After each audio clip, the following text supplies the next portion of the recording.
ito nga, nalulungkot ako nung narinig ko rin sa ating sponsor kanina na yung Project Management Office ng Mindanao Railway Program, 3 tao na lang. Pagdating ng Duterte administration, headline yan eh. Headline project yan eh. Mindanao Railway. Flagship project yan eh. And then after the Duterte administration, 3 tao na lang. So, how come ganyan tayo mag-decide parang naligo lang tayo, naisipan natin paglabas natin sa shower, sabihin natin, gawa tayo ng railway, tapos naligo naman yung new leader, paglabas niya, sabihin niya, hindi, ayaw na natin. Ganon? Is that how we decide? Tama po ba yung facts ko? Teka, si Secretary naman, you have people there with institutional memory. Tama ba yung facts ko? Yung Project Management Office ng Mindanao Railway, before Duterte administration, 2 tao. Tama? Ngayon, 3 tao. Facts yan. In between, during the Duterte administration, lumaki yan. Of course, dahil naging flagship project yan eh. And then it's that easily abandoned. Your Honor, Mr. President, because you are correct, no, that during the Duterte administration, it was, tama kayo na-announce na talagang Mindanao Railway Project will be a flagship project, no, of yung, ano nga ba yun, yung flagship project nila ng Duterte administration, yung kanyang infrastructure. Bagong Tudigos naman. That's the first phase, Your Honor, Mr. President. Before the Duterte administration, yung Project Management Office sa 2 tao, ano yun, Iligan to Cagayan de Oro yun. Ang focus nun. Oh. Yes, Your Honor. Unfortunately,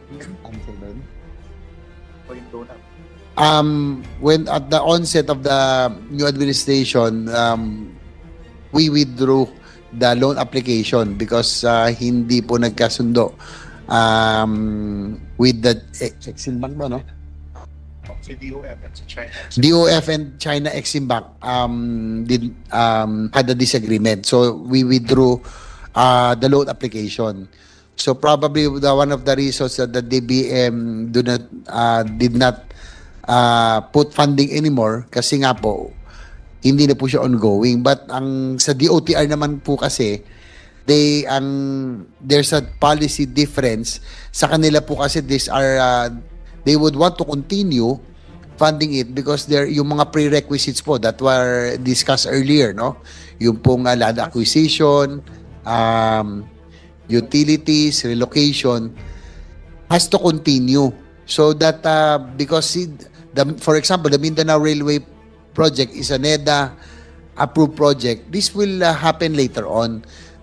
But we're hoping that the DOTR is hoping that the Mindanao Railway project will still be funded para po yung mga prerequisites will be taken care of so that when the project commences in the future, at least po hindi na maulit yung mga same mistakes that we are encountering now with the NSCR and the Metro Manila Subway project. Okay, so the Mindanao Railway project is still part of the rail transport program. And yes, Your Honor. And then when you planned your budget, what is the amount that you gave to the project? So Mindanao Railway project under a program siya. So magkano po? Your Honor, Mr. President, the DOTR is requesting 5.4 billion, Your Honor.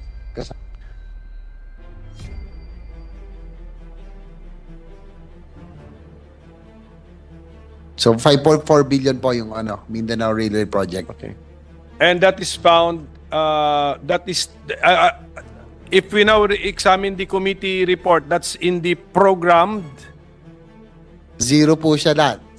It's not in the NEP, it's not in the GAB. So it's zero, Your Honor, Mr. President. So but they requested. Nasa budget request nyo. Okay, wala sa NEP. Okay. Apo. So kaya nga, kunyari, okay. So that we will understand. Therefore, what does that mean, Secretary? That if an administration gives it a zero budget, is the project abandoned? Not necessarily. It's on hold, Your Honor, Mr. President. On hold, okay. Because it's the Okay. NEDA approved project, so But definitely, we have incurred expenses pursuant to that project. So, pwede nating, yung mga ganyan, yung mga projects on hold, siguro, si Senator Joel Villanueva will have to also track the expenses for projects on hold. Idagdag yun sa commitment fees. Oh. Sige, can we have an example? Example na lang natin. Yung Mindanao Railway Project, how much have we spent for it so far? Sige, kahit yung Tagum to Digos lang, yung portion na yon. Example lang para malaman ng ating mga kababayan. while they are looking for the total figures, Your Honor, yung pong Mindanao Railway System Project, yung pong Phase 1, yung pong Tagum to Digos, they have already spent some funds already for the right-of-way acquisition, Yes, acquisition of land. Yeah. They have downloaded some funds to the LGUs, no? For the land acquisition, right? Also yung relocation, among others, no? So ang problema ho ngayon, because of sa 2024, Yes, hindi na ho nilagyan, 3 na lang po yung pong personnel in Mindanao Railway. Yung monitoring will be a challenge. Yes. That's why in-example lang po natin now how wasteful we are with our money. But this is yung hindi naman ito inumpisahan sa time ni Secretary, but pinapakita lang po natin yung sistema natin sa gobyerno kasi pera naman ng taong bayan yan eh. Oh, so ilan po 'yon? Magkano po 'yon? Sample lang, example. Applyan natin.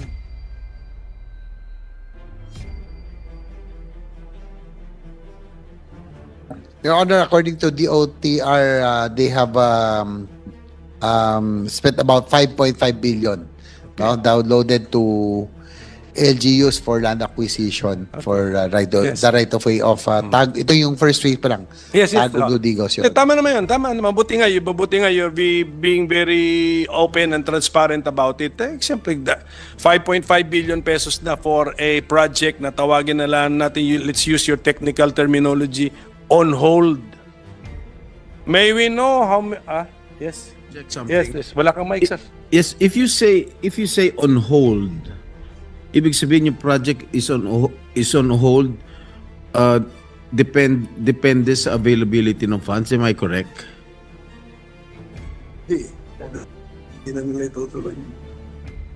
The project will be put on hold until the availability of funds. Am I correct?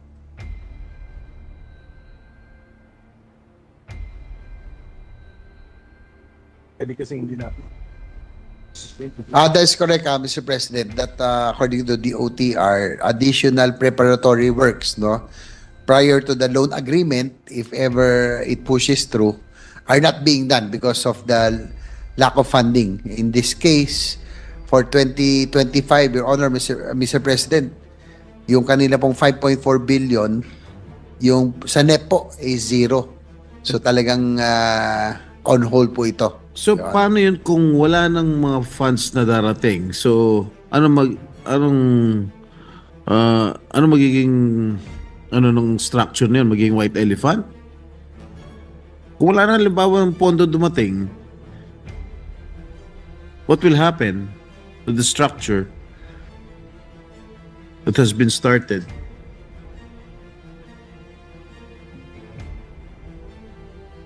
Your Honor, Mr. President, that is why one of the reasons that the DOTR is appealing for funds so that the project management office, for example, of the Mindanao Railway System, would continue. Kasi po sa ngayon, if I may give it the figures, yung pong 2021 right of way ang na-release po for Mindanao Railway is 325.7 million. For 2020, 545.6 million that will be used to acquire land that will be used for the right-of-way of the Mindanao Railway. Ito po yung Tagum to Digos. So may I know what projects are still on hold, if I may? How many projects are still on hold?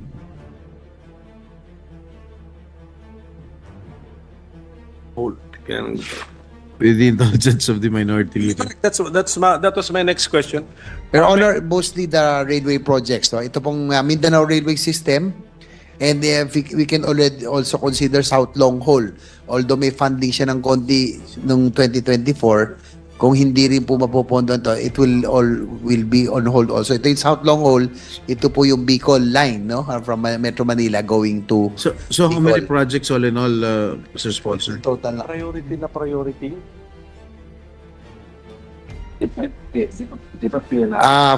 Apat po, Your Honor, Mr. President. Sa tatlong railway,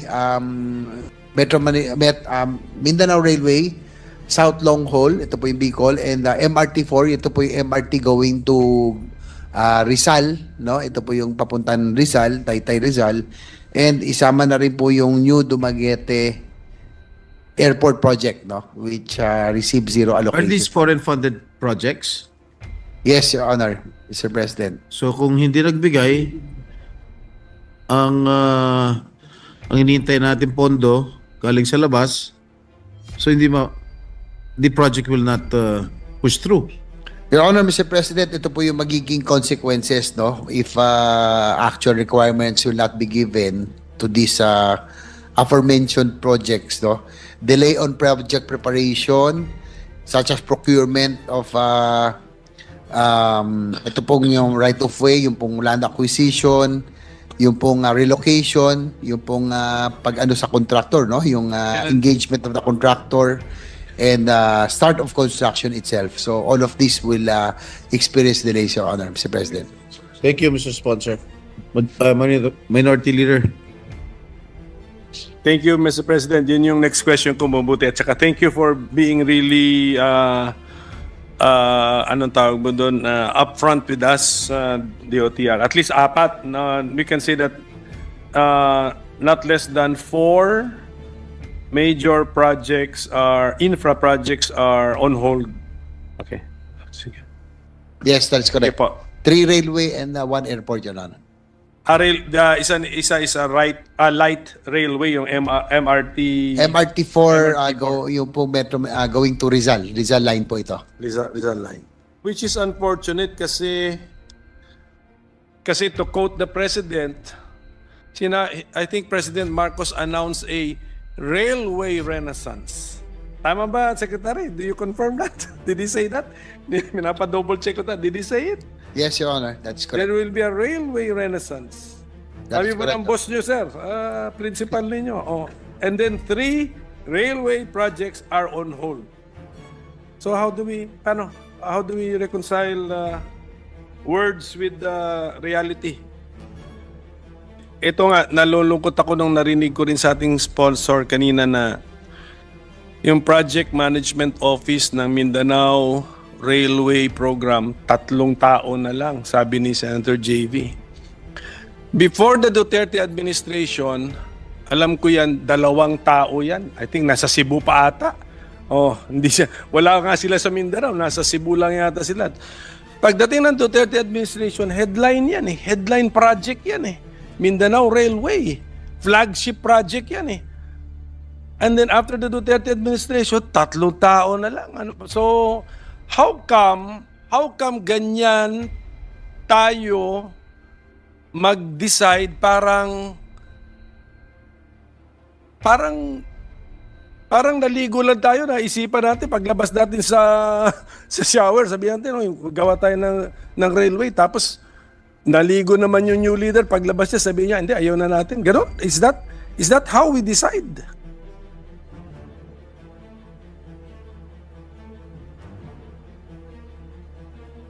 Tama po ba yung facts ko? Teka, si Secretary naman, you have people there with institutional memory. Tama ba yung facts ko? Yung Project Management Office ng Mindanao Railway, before Duterte administration, 2 tao. Tama? Ngayon, 3 tao. Facts yan. In between, during the Duterte administration, lumaki yan. Of course, dahil naging flagship project yan eh. and then it's that easily abandoned.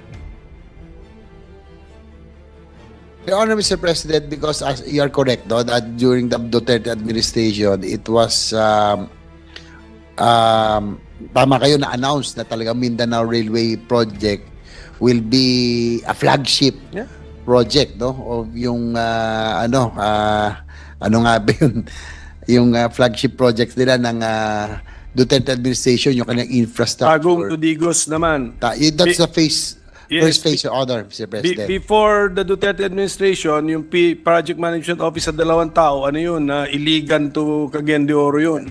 Ang focus nun. Oh. Yes, Your Honor. Unfortunately,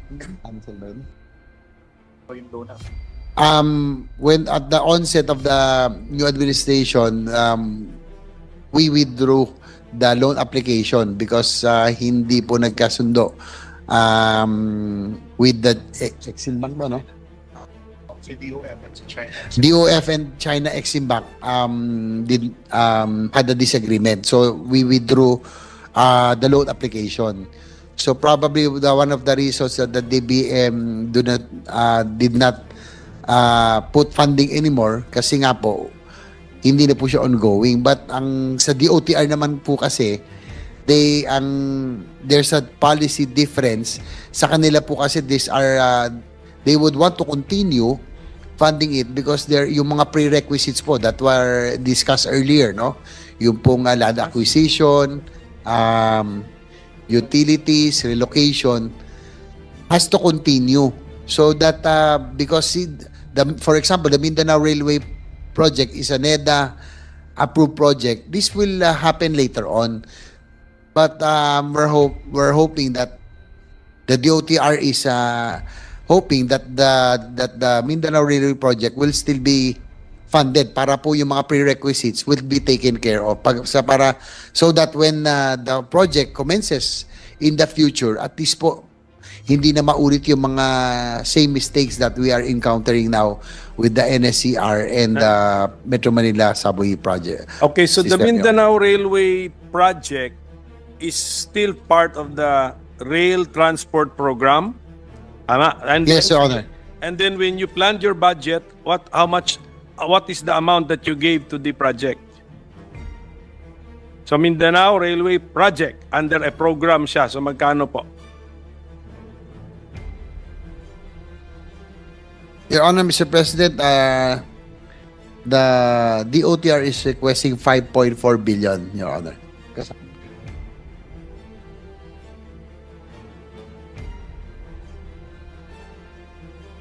So 5.4 billion po yung Mindanao Railway project. Okay.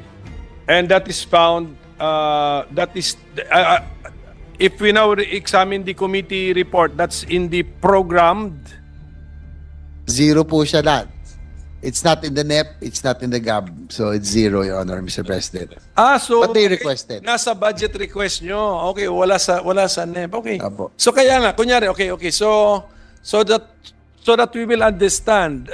Therefore, what does that mean, Secretary? That if an administration gives it a zero budget, is the project abandoned? Not necessarily. It's on hold, Your Honor, Mr. President. On hold, okay. Because it's the NEDA approved project, so. But definitely, we have incurred expenses pursuant to that project. So pwede nating yung mga ganyan, yung mga projects on hold, siguro si Senator Joel Villanueva will have to also track the expenses for projects on hold. Idagdag yun sa commitment fees. Sige, can we have an example? Example na lang natin. Yung Mindanao Railway Project, how much have we spent for it so far? Sige, kahit yung Tagum to Digos lang, yung portion na yon. Example lang para malaman ng ating mga kababayan. While they are looking for the total figures, Your Honor, yung pong Mindanao Railway System Project, yung pong Phase 1, yung pong Tagum to Digos, they have already spent some funds already for the right-of-way acquisition, Yes, acquisition of land. Yeah. They have downloaded some funds to the LGUs, no? For the land acquisition, right? Also yung relocation, among others, no? So ang problema ho ngayon because of sa 2024, Yes, hindi na ho nilagyan, 3 na lang po yung pong personnel in Mindanao Railway. Yung monitoring will be a challenge. Your Honor. That's why in-example lang po natin now how wasteful we are with our money. But this is yung hindi naman ito inumpisahan sa time ni Secretary, but pinapakita lang po natin yung sistema natin sa gobyerno kasi pera naman ng taong bayan yan eh. Oh, so ilan po 'yon? Magkano po 'yon? Sample lang, example. Applyan natin.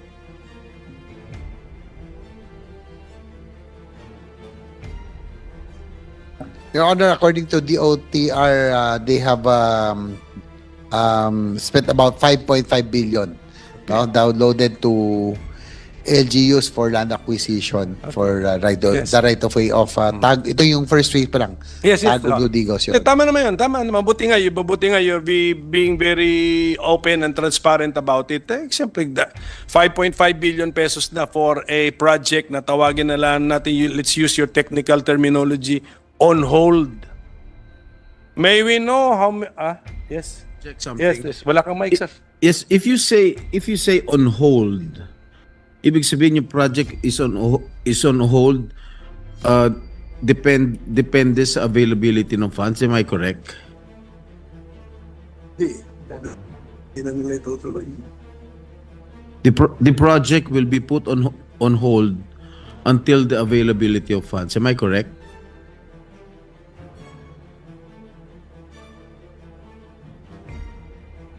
That is correct, Mr. President, that according to the OTR, additional preparatory works, no, prior to the loan agreement, if ever it pushes through, are not being done because of the lack of funding. In this case, for 2025, Your Honor, Mr. President, yung kanila pong 5.4 billion, yung sa NEP po is zero. So talagang on hold po ito. So paano yun kung wala nang mga funds na darating? So anong magiging nung structure na yun? Magiging white elephant? Kung wala na halimbawa ng pondo dumating, what will happen to the structure that has been started?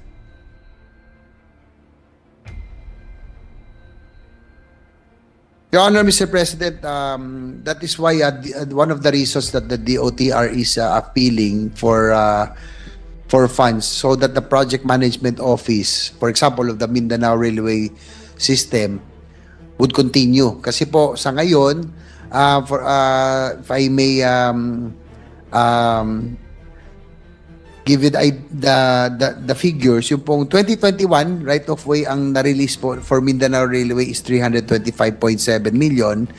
For 2020, 545.6 million that will be used to acquire land that will be used for the right of way of the Mindanao Railway. Ito po yung Tagum to Digos. So may I know what projects are still on hold, if I may? How many projects are still on hold?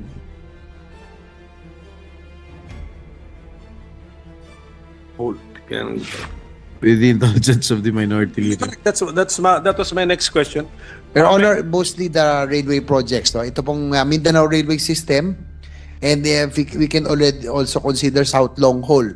Although may funding siya ng konti noong 2024, kung hindi rin po mapupondo ito, it will be on hold also. Ito yung South Long Haul, ito po yung Bicol line, no, from Metro Manila going to So how many projects all in all, Mr. Sponsor? total na. Priority.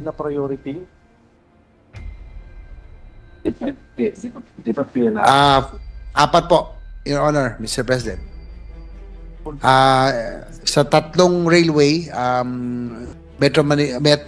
Mindanao Railway, South Long Haul, ito po yung Bicol, and MRT4, ito po yung MRT going to Rizal, no? Ito po yung papuntan Rizal, Taytay Rizal, and isama na rin po yung New Dumaguete Airport project, no? Which received zero allocation. Are these foreign funded projects? Yes, Your Honor, Mr. President. So kung hindi nagbigay, ang hinihintay natin pondo galing sa labas, so the project will not push through. Your Honor, Mr. President, ito po yung magiging consequences, no? If actual requirements will not be given to these aforementioned projects, no? Delay on project preparation, such as procurement of ito pong yung right of way, yung pong land acquisition, yung pong relocation, yung pong pag-ano sa contractor, no? Yung engagement of the contractor, and start of construction itself. So all of this will experience delays, Your Honor, Mr. President. Thank you, Mr. Sponsor. Minority Leader. Thank you, Mr. President. Yun yung next question ko, mabuti. At saka thank you for being really anong tawag mo doon, upfront with us, DOTR. At least apat. We can say that not less than 4 major projects infra projects are on hold. Okay. Sige. Yes, that's correct. Okay po. 3 railway and 1 airport, Your Honor. Isa is a light railway, yung MRT. MRT4, yung po metro, going to Rizal. Rizal line po ito. Rizal line. Which is unfortunate kasi to quote the President, I think President Marcos announced a railway renaissance. Tama ba, Secretary? Do you confirm that? Did he say that? Minapa-double check ko that. Did he say it? Yes, Your Honor. That's correct. There will be a railway renaissance. Sabi ba ng boss nyo, sir? Principal ninyo. Oh. And then 3 railway projects are on hold. So how do we reconcile words with reality? Ito nga, nalulungkot ako nung narinig ko rin sa ating sponsor kanina na yung Project Management Office ng Mindanao Railway Program, 3 tao na lang, sabi ni Senator JV. Before the Duterte administration, alam ko yan, 2 tao yan. I think nasa Cebu pa ata. Oh, wala nga sila sa Mindanao, nasa Cebu lang yata sila. Pagdating ng Duterte administration, headline yan eh. Headline project yan eh. Mindanao Railway. Flagship project yan eh. And then after the Duterte administration, 3 tao na lang. So, how come ganyan tayo mag-decide parang naligo lang tayo, naisipan natin paglabas natin sa shower, sabihan natin, gawa tayo ng railway, tapos naligo naman yung new leader, paglabas niya sabihin niya, hindi, ayaw na natin. Ganon? Is that how we decide?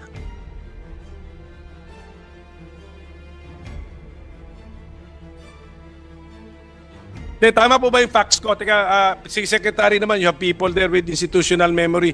Tama ba yung facts ko? Yung Project Management Office ng Mindanao Railway, before Duterte administration, 2 tao. Tama? Ngayon, 3 tao. Facts yan. In between, during the Duterte administration, lumaki yan. Of course, dahil naging flagship project yan eh. And then it's that easily abandoned. Your Honor, Mr. President, because as you are correct, no, that during the Duterte administration, it was tama kayo na announce na talaga Mindanao Railway Project will be a flagship project, no, of yung ano nga ba yun, yung flagship project nila ng Duterte administration, yung kanyang infrastructure. Bagong Tudigos naman. That's the first phase, Your Honor, Mr. President. Before the Duterte administration, yung Project Management Office sa 2 tao, ano yun, Iligan to Cagayan de Oro yun. Ang focus nun. Oh. Yes, Your Honor. Unfortunately, when at the onset of the new administration, we withdrew the loan application because hindi po nagkasundo with the Exim Bank ba, no? DOF and China Exim Bank had a disagreement. So we withdrew the loan application. So probably one of the reasons that the DBM did not put funding anymore kasi nga po hindi na po siya ongoing. But ang sa DOTR naman po kasi there's a policy difference sa kanila po kasi they would want to continue funding it because yung mga prerequisites po that were discussed earlier, no? Yung pong land acquisition, utilities, relocation has to continue. So that because for example, the Mindanao Railway project is a NEDA approved project. This will happen later on. But we're hoping that the DOTR is hoping that the Mindanao Railway project will still be funded para po yung mga prerequisites will be taken care of so that when the project commences in the future, at least po hindi na maulit yung mga same mistakes that we are encountering now with the NSCR and the Metro Manila Subway project. Okay, so the Mindanao Railway project is still part of the rail transport program. And yes, Your Honor. And then when you planned your budget, what is the amount that you gave to the project? So Mindanao Railway project under a program siya. So magkano po? Your Honor, Mr. President, the DOTR is requesting 5.4 billion, Your Honor.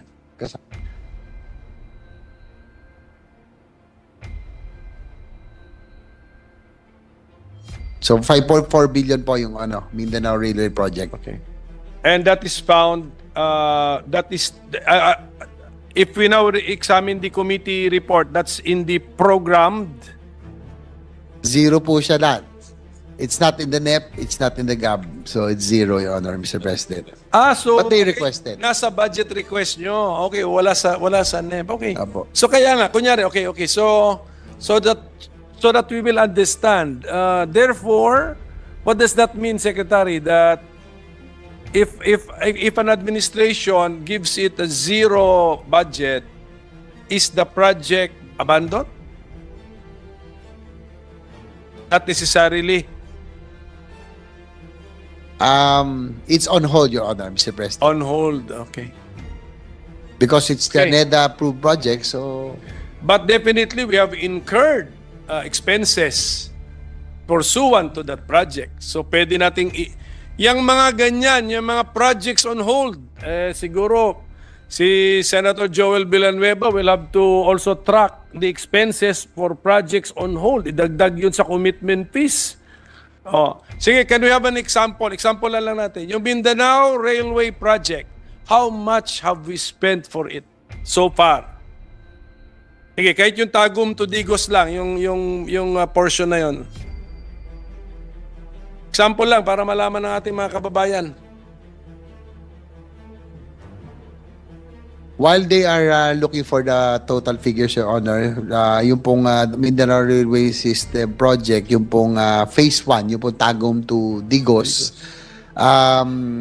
they have already spent some funds already for the right-of-way acquisition, acquisition of land. Yeah. They have downloaded some funds to the LGUs, no, for the land acquisition, right? Also yung relocation, among others, no. So ang problema ho ngayon because of sa 2024, hindi na ho nilagyan, tatlo na lang po yung pong personnel in Mindanao Railway. Yung monitoring will be a challenge. Yes. That's why in-example lang po natin now how wasteful we are with our money. But this is yung hindi naman ito inumpisahan sa time ni Secretary, but pinapakita lang po natin yung sistema natin sa gobyerno kasi pera naman ng taong bayan yan eh. So, ilan po yun? Magkano po yun? Sample lang, example. Applyan natin.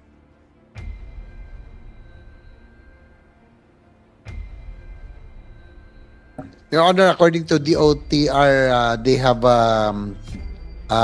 spent about 5.5 billion, no, downloaded to LGUs for land acquisition for the right of way of tag. Ito yung first week pa lang. Yes, yes. Tagum to Digos yun. Tama naman yun. Tama. Mabuti nga you're being very open and transparent about it. Siyempre, 5.5 billion pesos na for a project na tawagin na lang natin, let's use your technical terminology, on hold. May we know how yes. Check something. Yes. Wala kang mic, sir. Yes, if you say on hold, ibig sabihin yung project is on hold, depende sa availability ng funds. Am I correct?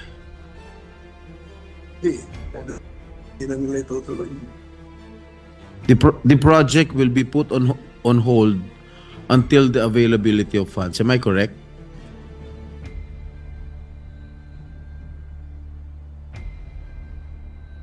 That is correct, Mr. President, that according to DOTR, additional preparatory works, no, prior to the loan agreement, if ever it pushes through, are not being done because of the lack of funding. In this case, for 2025, Your Honor, Mr. President, yung kanila pong 5.4 billion, yung sa NEP po is zero. So talagang on hold po ito. So paano yun kung wala nang mga funds na darating? So anong magiging nung structure niyan, magiging white elephant? Kung wala nang halimbawa ng pondo dumating, what will happen to the structure that has been started?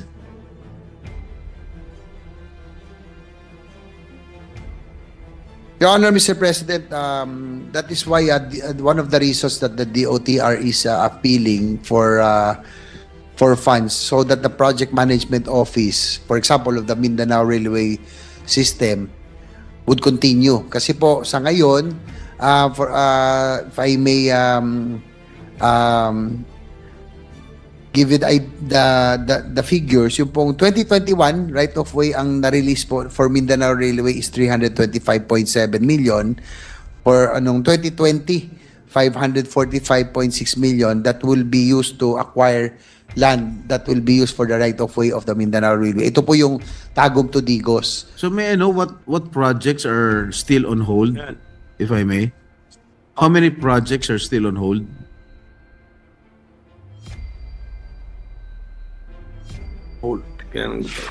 With the indulgence of the minority leader. That was my next question. Your Honor, mostly the railway projects. No? Ito pong Mindanao Railway System, and we can already also consider South Long Haul. Although may funding siya ng konti noong 2024, kung hindi rin po mapupondo ito, it will be on hold also. Ito yung South Long Haul, ito po yung Bicol line, no, from Metro Manila going to So how many projects all in all, Mr. Sponsor? total na. Priority.